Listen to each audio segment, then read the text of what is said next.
Please note, this show contains strong language and references to human reproductive organs. Some content is not suitable for children or potentially some adults. Listener discretion is advised.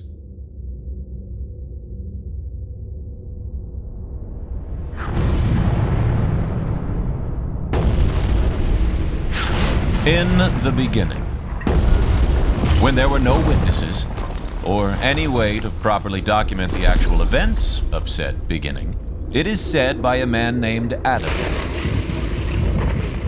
Albert Humphreys I, that is, that God created man in his own image. Men liked this notion, as even the earliest designs of what we now refer to as the human male thought of themselves as special, ordained to rule all that they see. Beings to be admired, nay, worshipped, for their superior strength, rugged beauty, and exceptional wits.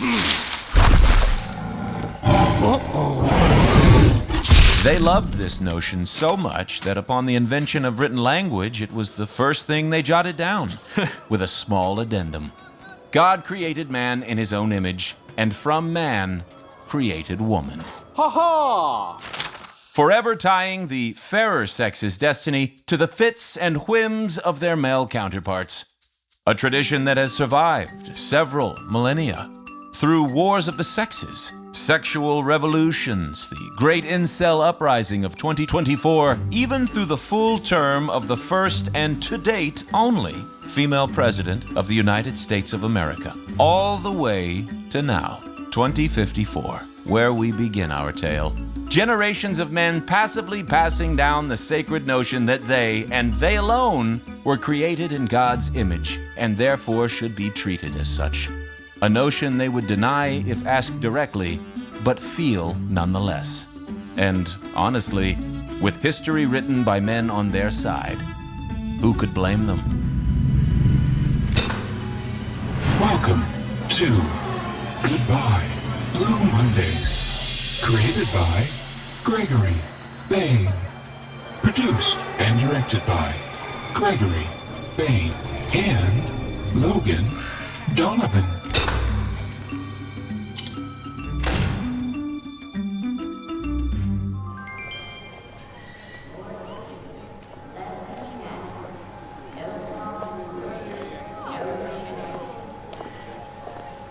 Jerry fucking Dingle? Wait, the very definition of God's worthless creations? Wait, you're telling me that vile, offensive sack of goo, deserving of no good fortune, has somehow claimed the ultimate reward in our fair universe? Elliot did not care for Jerry. Wait, this week's drawing doesn't even happen until tomorrow night. He said he had a winning ticket. They're not even on sale yet. It's not like he has some inside track. He's Jerry fucking Dingle. Jerry did have an inside track. Did you know that he has sex with robots? Of course he does. I mean, just look at him.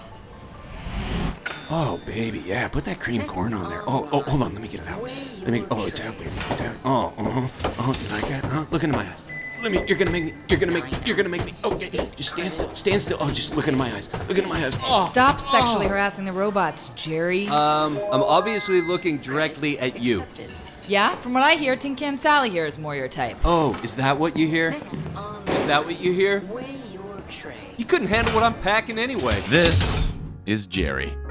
Since he and Elliot had both been assigned to Bubble Wrap Station 10 at the Greenville distribution arm of UR Products, Inc., the largest provider of every product known to and needed by mankind in order to survive their daily lives, Elliot had witnessed Jerry mime masturbation and ejaculation in the direction of numerous women, human or otherwise. It was never as amusing to Elliot as Jerry believed.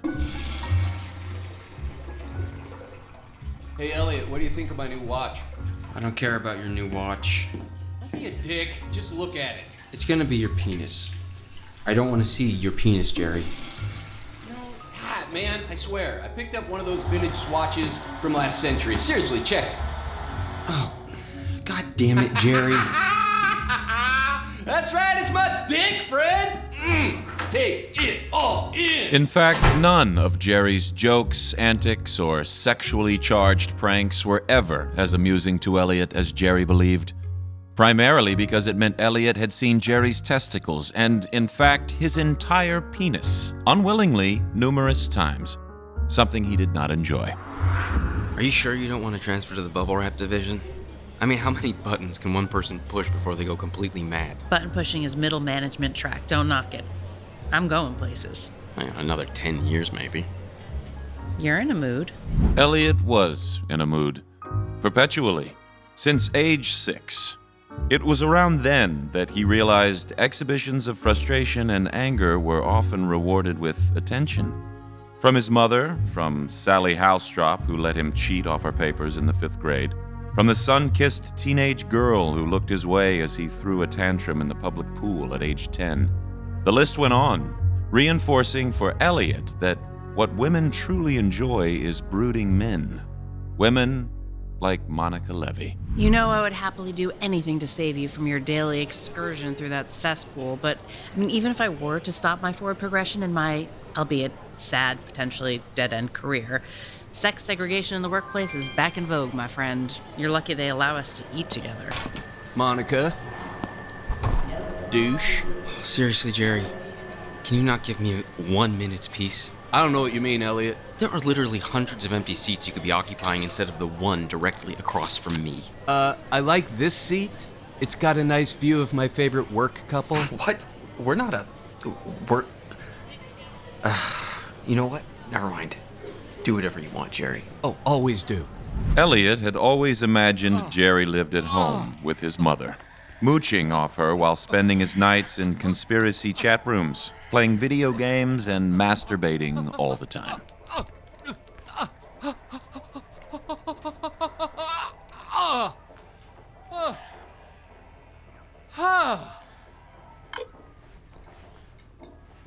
Alice!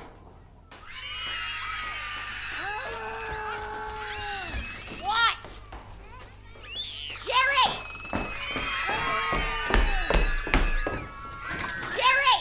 What do you want? What's for dinner? I'm starving. God damn it, Jerry! Why don't you go eat your fucking dinner, Alice? In reality, Jerry lived with his sister, her live-in boyfriend, their 2 kids, and her 3 other offspring from previous romantic entanglements, and mooched off them while spending his nights in conspiracy chat rooms, playing video games, and masturbating. Vigorously, all the time. Jerry, I was trying to remember, what's the name of those robots that you like to have sex with? The Sexbot, Sexomatic, Autosexer, Tin Can Floozy. Monica, they're called pleasure bots, because unlike you modern women, they actually give men pleasure. Define pleasure. One hole. Oh, God damn it. Oh boy, have I offended you, Elliot? Jerry's entire existence offended Elliot. Your entire existence is offensive, Jerry. In a world in which everyone agreed God was real and gracious and good, it was inconceivable to Elliot that a human person as wretched as Jerry, fucking Dingle, would ever be a winner of the coveted Global Early Retirement Lottery. The very notion of it made him quite angry, especially as the weekly drawing, sponsored by the Consortium of Productive Countries, which whisked its lucky winners off to the retirement of their dreams, was the only thing Elliot looked forward to these days. Join me in the outdoor space? Oh, sure, if you insist. Monica, join me in the outdoor space, Monica. Sure. Yeah, I have a call to make before break's over anyway. Ordering an emergency drone drop of tampons for Elliot. Really? Oh yeah, that's a real good one, Jerry. Not only do you get to demean Elliot by equating him to a woman, at the same time, you're able to demean all women for their naturally occurring ability to produce organic life forms. Like you. Shut up. I know you only harass him because you love him, and I'm sure that one day Elliot will see the light, and I am pulling for you both. Shut up, Monica. Elliot adored Monica. She was his one bright spot in an otherwise forlorn existence. You think guys like him would be a thing of the past, for Christ's sakes? He's 2054. This is America. We love the past. Well, you know what I mean. Oh, I love guys like Jerry. They are easy to spot. It's the nice, quiet ones you have to be wary of. Oh, don't worry, you're not particularly nice. Wait, you really are having a tough day. That was a joke. I'm joking with you. As in, haha, friendly jab, joking. Right. Sorry. God, this Jerry thing. I apparently really let it get to me. Well, don't. He's probably lying anyway. I mean, like you said, the drawing's not even until tomorrow. Yeah, I mean, no, you're right. You're totally right. I'm just being silly. Silly? Well, hey, you want to sit? We have, 8 minutes left? Yeah, I need like 2 to 4 of those to make this call. Oh, right, your call. Yeah, of course. Okay, I'll be right here. Okay, and I will be right over there on this call. For 2 to 4 minutes. Yeah. Okay. Monica reminded Elliot of a movie he saw when he was a kid. He wasn't quite sure why he saw it or who he saw it with, but the lead woman in it reminded him of Monica. Not so much in look, but in temperament. He even tried to track it down after meeting Monica, but couldn't remember the title, only that it was considered a classic. There was a scene where the lead woman pretended to have an orgasm in a diner, and that the moral of it was that men and women couldn't be friends. They'd always end up having sex. It made an impression on him.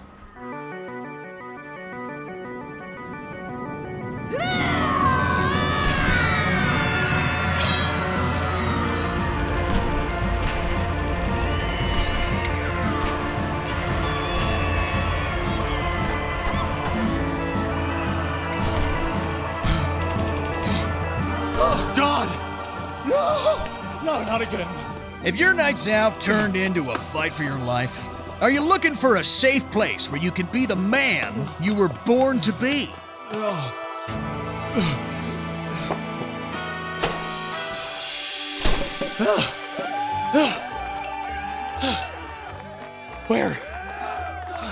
Where am I? Is this heaven? Skip the boring conversation, the overpriced drinks that won't get you anywhere but accused of date rape, and get yourself down to the manhole. Here, you can get your drink on and your rocks off in our trademarked pleasure town. Fully equipped with the latest top-of-the-line pleasure bots. And feel safe that the only gender identity is 100% American M-A-N. Sexy. That's right, bro. You're home now. The Manhole, where being a real man is still in fashion. Now in Greenville off Route 7. Why are you making me watch this? You wanted to know how Jerry fucking Dingle won the lottery? Well, I'm just about to show you, dick. It just wouldn't let me click through the commercial. Well, can you hurry it up? They're watching us. What you're about to see is like top secret brethren shit. The Me Too video you're showing me is top secret? I'm just saying, like, it's important and you should pay attention. Like, really. Jesus, fine.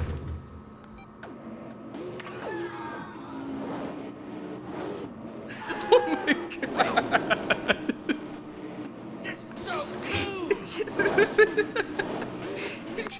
If you're gonna laugh, I'm not showing you, dude. The guy's wearing a baby mask and doing fake karate moves with flames coming out of his hands. I mean, come on. For your information, Blade Johnson is 10 times the man you'll ever be, dude.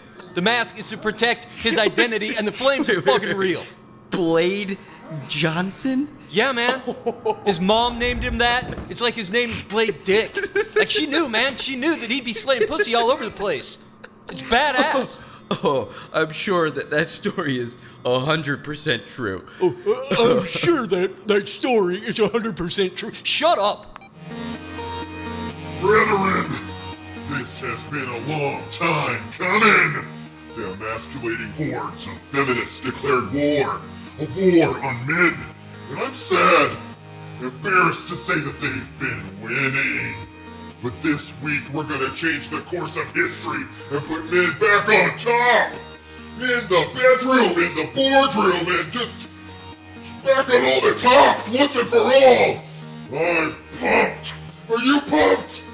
Truth bomb time! And by bomb I mean this is gonna blow your ever-loving mind, brah!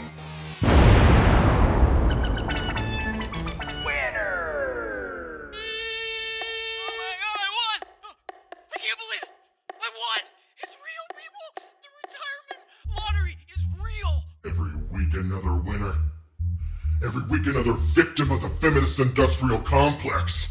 But this week we're exposing these bitches once and for all. Those of you who have been following, liking, and subscribing to my videos, thank you all. By the way, much love, my dudes, much love. You know what this is about. The so-called global early retirement lottery, aka girl, is not what it seems. These poor idiots who quote-unquote won the lottery aren't retiring to some magical dream vacation to live out their days.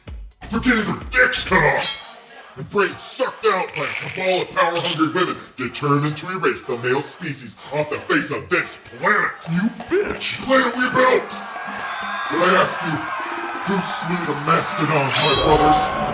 That's right! We did! This is everything I've ever imagined about you. You want to know how I won the lottery or not, dude? Oh, I'm literally dying to know. This week we're infiltrating. Yeah, you heard me right. The time has come. The battle is nigh. And we've got the winning lotto tickets, baby. More rapping! Less chatting! Suck a dick, Richard! Why the shit are we bubble wrapping stuffed animals anyway? It's fucking retarded. And if you want to say something to me, why don't you step out from behind the intercom and come say that shit to my face, brah? Docking your pay! Dingle. Okay, I think I've seen enough. He's just about to answer your question. I've distributed our tickets out to my loyal brethren, and the chosen few who possess this week's winning numbers will soon be on the front lines of the biggest fight the male race has ever waged. This could very well be you, so be ready. I knew it. What? Wait, you haven't won the lottery? I got my winning ticket right here. Oh my god, you actually buy this shit? There is no way that ticket is real. I mean, they're not even on sale yet. Even if by some miracle this is real, which it's not, the winning numbers aren't picked until tomorrow night. Blade's got a man on the inside, dude. The Johnson loyalists are everywhere. It's legit. This is a real ticket, and I am a chosen one. Right. This all seems perfectly logical and reliable. Blade Johnson? Good grief. I mean, for a while there, I actually thought the universe had imploded and deemed you worthy of the world's greatest prize. I mean, thank you, Jerry, for clearing that up. Did you know that 92% of lottery winners are men? And did you know that 100% of them have never been seen or heard from again? Well, of course, they won the lottery. Just because you go on permanent vacation doesn't mean you disappear off the face of the earth. Right. So getting their dicks cut off and brains sucked out makes so much more sense. It's not a fucking joke, dude! I've seen video! Inside shit, the employees at the Lottery Transition Center, all women. They cut off our dicks, but they keep the jizz, you know? So they can make new female babies whenever they want. Manipulating genes and shit, and then they suck out our brains and feed them to them. Train those little bitch babies to prey on men from day one, bro. Then just burn up our bodies like we're nothing. And I, for one, won't stand by and let that happen. It is our time. And this, right here in my fucking hand, is my ticket to the front lines, bro. Ugh. God.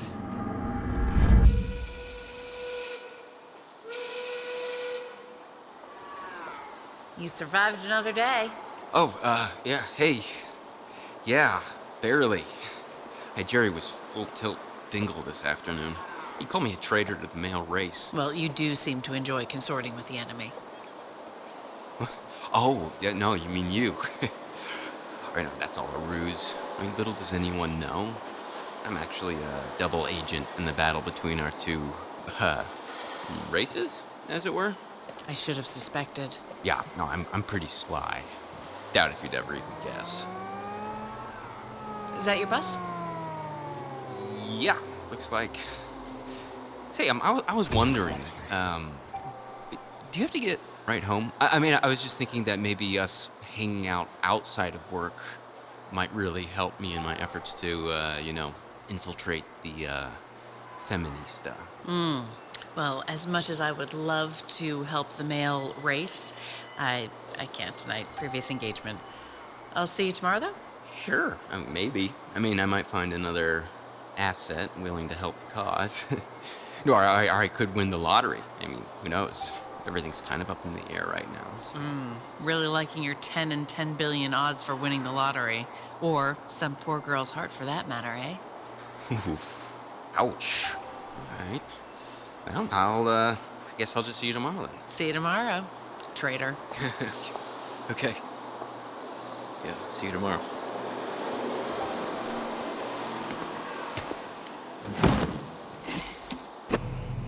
No eating, no talking. Hands to yourself.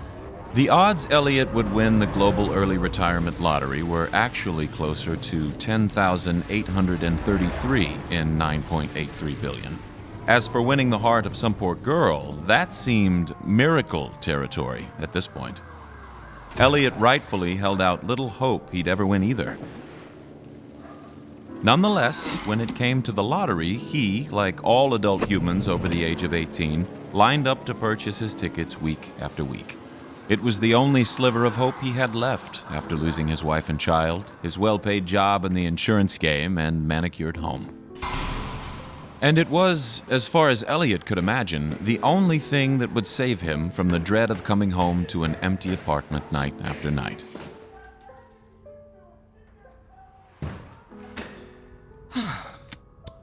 Partaking in a well-worn ritual of consuming yet another can of UR Products beef-flavored protein meal. Accompanied by a packet of hearty instant veggies that he and most other adult humans would wash down with copious amounts of wine you can drink. All available by instant drone drop when you use your UR Products Supreme account. Why not?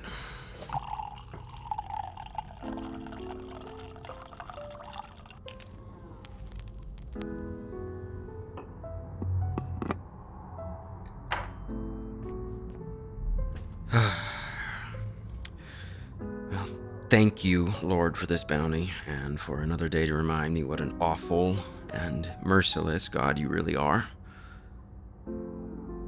I hope the world blows up tomorrow.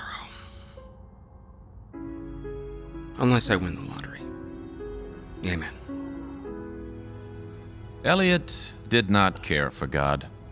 Even after the major governments of the world advised the public that they now had indisputable top-secret proof of his existence, his goodness, and his graciousness, Elliot remained unconvinced. The idea that God would create mankind to worship him, and then, when asked a simple question about that arrangement, make his creation suffer for eternity, seemed much more the MO of a selfish, wrathful God. Though it seemed like it from the outside, Elliot didn't blame God for the loss of his wife and child. Landon Kilgore bore that blame. What he did blame God for was all the people who told him that his wife and child were now in a better place. This notion infuriated him, since this better place was somewhere Elliot wasn't, which only served to invite the question, were Elliot's wife and child better off without him? Elliot didn't care much for people, either, though he especially didn't care for Landon Kilgore or Jerry Dingle. Dingle. He said as a creeping feeling of doubt burrowed into that human brain of his. Oh, it's all bullshit. It's gotta be. I mean, there's no way he has a winning ticket. But what if? Shit. What if he does? If Jerry Dingle did in fact hold a winning ticket, then maybe there was a way for Elliot to better his 10,833 and 9.8 billion odds of winning the coveted global early retirement lottery. Of course, that would mean he would have to steal it. Precisely.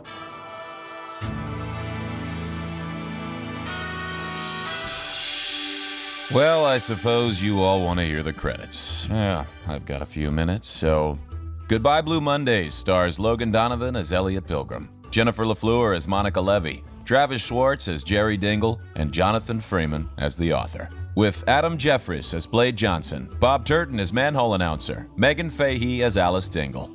Additional performances by Max Deacon, Ashley Randall, Derek Krantz, and John Clavier. Written by Gregory Bayne. Produced and directed by Gregory Bayne and Logan Donovan. Sound engineering by Darren Augustus. Music by Ryan Bayne. Sound design, mix, and master by Gregory Bayne. Goodbye Blue Mondays is a LovelyMachine and Story Engine production, developed by the Story Lab Collaborative. If you've enjoyed listening, please take a moment to rate and review. And don't forget to tell all your friends. We're sure they'll be eternally grateful to you for sharing your exquisite taste. For more information, artwork, and merch, please visit goodbyebluemondayspod.com.